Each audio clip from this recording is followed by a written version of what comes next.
These are my 4 tips for eating well, i.e. healthy, and we're gonna get right into what that means. Let's go. So you've heard me say in the past a few times that diets don't work. Well, let's talk about why. Diets don't work because they are restrictive. Even if I said, hey, the way to lose weight is diet and exercise. The second I tell you diet, what are you thinking about? You're thinking about, oh, now I have to eat boiled chicken and asparagus, or I have to live off of baked fish and salads with just lemon juice on them. No, that is not the case. That's why I don't even like the word diet. I don't like the term diet because it mentally jacks with us and you instantly think about restriction. So I like the term eating well or your nutrition because food is designed to nourish your body, not for all these restrictions that are essentially doing damage to our body. So that's one. Diets don't work. And guess what? There are over 108 million people on a diet right now. Guess how long it's going to take for them to gain that weight back? A year. 98% of them gain the weight back in a year. You know why? Because diets are so restrictive, they're not sustainable. And my mission is to help you create sustainable transformations. Even though those diets might get you to that after pick and what I call the after pick craze, it's not what's going to keep you there. Our food is designed to nourish our body. So this tip 1, diets don't work. Let's ditch that form of thinking. I want you to think about eating well. So step 2, how do we eat well? What do we eat then?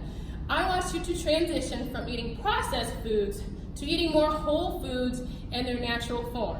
So does this mean that we're going to do a complete overhaul of your kitchen and start throwing stuff out right away? No, but I do want you to be aware of what's in your kitchen right now. So if you have boxes or things in boxes or bags, flip them over. Start reading the ingredients. If they are not ingredients that you recognize, i.e. meaning they were not made in a chemical factory, toss it out. My golden rule is if you can't read it, don't eat it. So let's get into what we are going to eat. We're going to eat all whole foods in their natural form. For me and my clients, nothing is off limits when we use these guidelines. So if it flies, if it swims, if it comes from the ground, have at it. Let's get into tip 3. Well, how are we going to shop for these foods? So what I do with my local clients, my one-on-ones, we go to the grocery store and we're going to learn how to shop. So I'm going to tell you now, I want you to stay on the outer perimeter of the grocery store. So think about it mentally. So we're stepping into the grocery store. What is the first thing you usually see? Produce. Have at it. There is nothing that's off limits in terms of fruits and veggies. Don't worry, you're not going to gain weight eating fruit. This is such a myth. I'd rather you eat fruit in its most natural form than a 100-calorie pack of some processed crap. So we're going through the produce section. What do you usually see next? We see our seafood, we see our meats, our poultry. Have at it. Pork, guess what? You can have pork. It just really depends on where your meats and your fruits and vegetables are sourced from, but we're just getting started. So I want you to just focus on we're eating these natural foods. So we're going around the outer perimeter. What do we usually hit next? It's our eggs and our dairy and our milk, our cheese.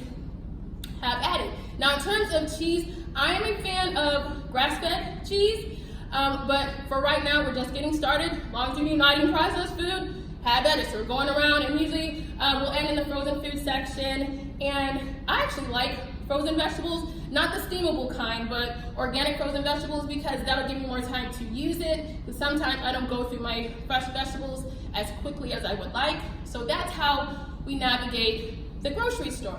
Now, what are we avoiding? Think about it. The aisles in the middle of the store are usually our packaged goods, our processed goods, our processed cereals, chips, snacks, things that if you did flip them over, what's our rule? If you can't read it, don't eat it.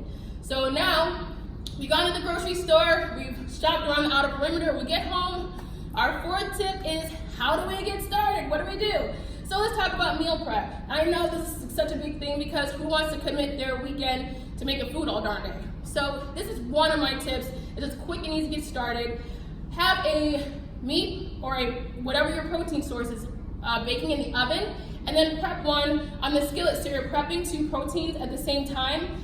Then those will be ready within maybe an hour, and you'll be able to use those to make different items throughout the week. So let's say Taco Tuesday, you want to make tacos. Siete Foods makes the best taco shells. Those are my favorite.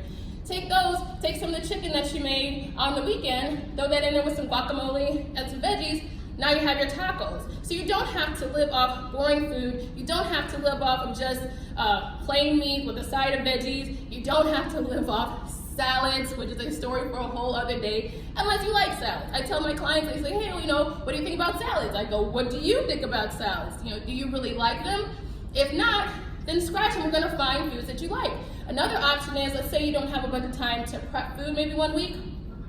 You know how the grocery stores have their roasted meat section or the roasted chickens or rotisserie chickens already made? Grab one of those, take them home, tear off that meat, and maybe you can grab a pizza crust and make your own pizza. See, healthy food does not have to suck. I say this all the time. So actually for pizza crust, grabbing a naked crust, one of my favorite brands is Capello's. You can read all the ingredients on the back. They're awesome.